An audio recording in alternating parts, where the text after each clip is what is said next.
तो स्वागत है आज के इस वीडियो में। आज के इस वीडियो में आपको बताएंगे बैंक ऑफ बड़ौदा की तरफ से आए हुए नए रिटायरमेंट के बारे में। यहाँ पे आप देख सकते हैं बैंक ऑफ बड़ौदा की तरफ से जो आपका LBO रिटायरमेंट 2026 के लिए जो है ऑनलाइन फॉर्म स्टार्ट कर दिया गया है, जिसका कि आपका जिस पोस्ट पे आपका लोकल बैंक ऑफिसर पोस्ट पे जो आपका ये वैकेंसी है, जिसका कि ऑनलाइन स्टार्ट डेट जो रखा गया है वो आपका 18 अगस्त से रखा गया है। ठीक है, यानी कि आप 18 अगस्त से आप इस फॉर्म को अप्लाई कर सकते हैं। वहीं लास्ट डेट का बात कर ले तो आपका 7 सितंबर रखा गया है, यानी कि आप 18 अगस्त से लेके 7 सितंबर तक आप अपना फॉर्म जो है फिलअप कर सकते हैं। ठीक है, वहीं बात कर ले पेमेंट का, तो लास्ट डेट पेमेंट का भी 7 सितंबर तक रखा गया है, यानी कि अगर आप जो है 18 अगस्त से लेके 7 सितंबर तक अपना फॉर्म अप्लाई कर सकते हैं और पेमेंट भी कटा सकते हैं। ठीक है, वहीं बात कर ले आपका इसमें एप्लीकेशन फ़ी का, तो देख सकते हैं आपका जनरल EWS OBC के लिए जो है 850 रुपया रखा गया है।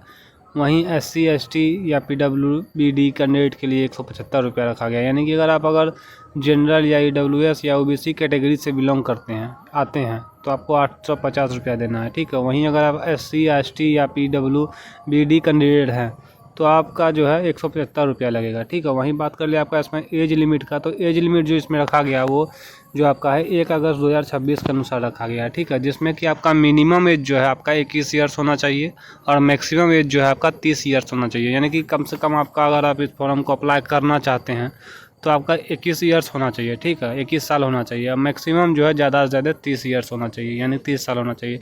इस मैक्सिमम एज में जो आपका कुछ ज़्यादा यहाँ कैश कास्ट कैटेगरी के अनुसार कुछ एज रिडक्शन मिल सकता है। ठीक है, वो आपका कैटेगरी पे बात यानी कि होता है। ठीक है ना, आगे बात करें इसमें टोटल पोस्ट जो आने वाला है आपका 2482 पोस्ट पे आपका ये वैकेंसी आया। टोटल पोस्ट यहाँ देख सकते हैं आपका 2482 पोस्ट पे आपका ये वैकेंसी आया है। ठीक है, जिसमें कि आपका पोस्ट नेम में देख सकते हैं आपका local bank officer LBO post पे जो आपका ये वैकेंसी आया बैंक ऑफ बड़ौदा की तरफ से। ठीक है, जिसमें कि आप देख सकते हैं किस कैटेगरी में कितना पोस्ट है। जैसे कि जनरल कैटेगरी में जो है 981 पोस्ट है, EWS कैटेगरी में 303 पोस्ट है, OBC कैटेगरी में 600 पोस्ट है, SC कैटेगरी में 358 पोस्ट है, ST कैटेगरी में 240 पोस्ट है। यानी अपना जिस भी कैटेगरी से आप बिलोंग करते हैं तो उस कैटेगरी में आप देख सकते हैं कितना पोस्ट है। अगर आप मान के चलिए आप जनरल कैटेगरी से बिलोंग करते हैं तो आपका देख सकते हैं 981 पोस्ट आपका कैटेगरी में है। ठीक है, वहीं अगर आप OBC कैंडिडेट हैं तो आपका 600 पोस्ट आपका कैटेगरी में है। ठीक है, वहीं अगर आप ST कैंडिडेट हैं तो 240 पोस्ट आपका कैटेगरी में है।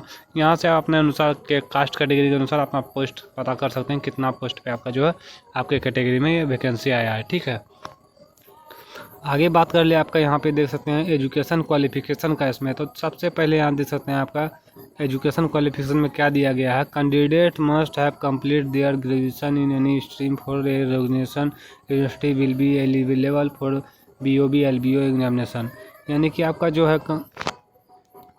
ग्रेजुएशन जो है आपका होना चाहिए किसी भी स्ट्रीम में, यानी कि कोई भी सब्जेक्ट से जो है आपका ग्रेजुएशन कंप्लीट होना चाहिए। ठीक है, वहीं दूसरा ऑप्शन में क्या दिया गया है, professional qualification is chartered accountant, cost accountant, engineering और मेडिकल आर एल्सो, यानी कि अगर प्रोफेशनल क्वालिफिकेशन में अगर आप इसके अलावा भी कुछ किए होंगे जैसे चार्टर्ड अकाउंटेंट या कॉस्ट अकाउंटेंट या इंजीनियरिंग, तो उससे भी अप्लाई कर सकते हैं। ठीक है, उसके लिए बात कर रहा है यहाँ पे देख सकते हैं experience minimum 1 years of post education experience of officer any should be commercial bank any registration bank, यानी कि आपका जो है ये 1 ईयर्स का एक्सपीरियंस मांग रहा है, किसी भी प्राइवेट या कोई भी बैंक में काम किया हुआ का 1 ईयर्स का एक्सपीरियंस मांग रहा है। ठीक है, तो आपका जो है पहला यहाँ पे उसके बाद देख सकते हैं आपका लैंग्वेज प्रोफेशन दे रहा है। कैंडिडेट है मस्ट लोकल लैंग्वेज, यानी कि आप जिस भी स्टेट से अगर आप अप्लाई करना चाहते हैं, जैसे कि आप बिहार से अप्लाई करना चाहते हैं या बंगाल से अप्लाई करना चाहते हैं, जहाँ से भी अप्लाई करना चाहते हैं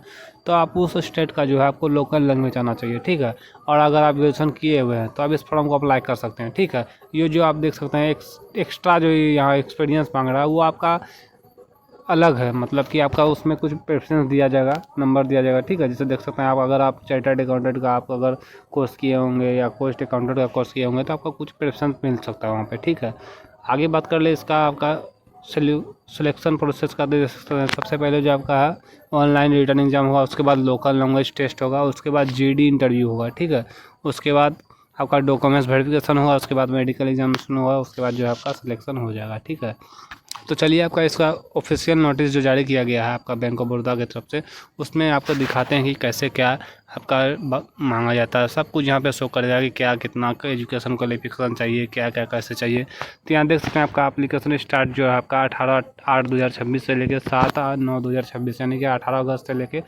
7 सितंबर तक आपका चलेगा, ठीक है।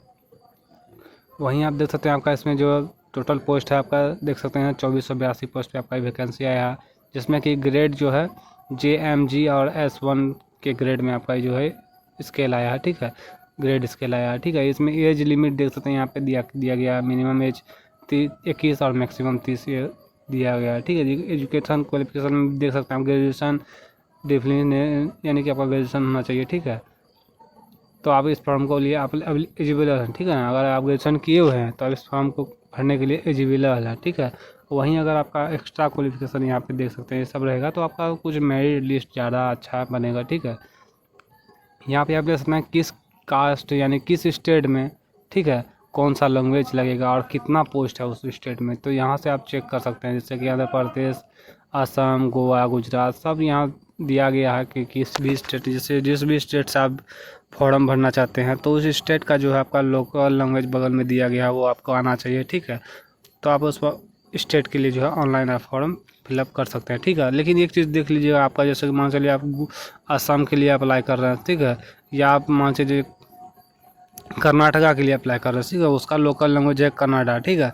तो उसमें यहाँ देख सकते हैं आप अपना पोस्ट यानी कि देख लीजिएगा कि आपका कास्ट कैटेगरी जो है, अगर आप SC या ST या OBC या OBWS हैं तो उसके आपका कैटेगरी कास्ट कैटेगरी में जो है वैकेंसी है कि नहीं उस स्टेट में, तभी आप इस फॉर्म भरिएगा किसी भी स्टेट के लिए, ठीक है। इतना बार होता है क्या है कि आप जिस भी स्टेट के लिए फॉर्म भरना चाहते हैं तो फॉर्म भरते थे, उसके बाद पता चलता है कि उस स्टेट में 2 या 1 सीट रहता है, तो उसमें आपका बहुत कम चांस रखता है सिलेक्शन होने का, ठीक है। जितना ज़्यादा सीट होगा उतना अच्छा सिलेक्शन होगा आपका, ठीक है।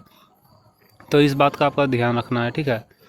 आगे यहाँ पे देख सकते हैं आपका जो एज रिलेक्शन है, देख सकते हैं हम बोले थे ना इसमें आपका 5 से 3 साल तक का जो है आपका एज रिलेक्शन हो जाएगा। इसमें आपका कास्ट कैटेगरी के बात है, जिसमें छोटा कास्ट में जो है ना आपका SC ST के लिए हो जाएगा ऊपर नीचे 2 से 3 साल, ठीक है। यहाँ पे आप देख सकते हैं JSM1 जो आपका सैलरी या स्लिप है सब कुछ देख सकते हैं। आपका हाईएस्ट सैलरी जो इसके स्केल पे जो आपका 85,920 रुपया होगा, ठीक है। शुरुआती जो आपका यहाँ पे दिया गया है देख सकते हैं 48,800 ऐसे में है, ठीक है। तो आपका देख सकते हैं 1 साल का आपका ये थी होगा पीरियड होगा, ठीक है, LBO पोस्ट। तो यहाँ काफ़ी अच्छा यहाँ पे देख सकते हैं आपका जो दिया गया है यहाँ पे एग्ज़ाम जो दीजिएगा आपका ऑनलाइन टेस्ट, उसमें कितना नंबर का क्या क्या क्वेश्चन आएगा, ठीक है। यहाँ से सारा कुछ आप समझ सकते हैं, ठीक है, सारा कुछ यहाँ पे दिया गया है। तो इसी प्रकार और भी इन्फॉर्मेशनल वीडियो देखने के लिए हमारे चैनल को सब्सक्राइब करें, लाइक करें, शेयर करें। धन्यवाद।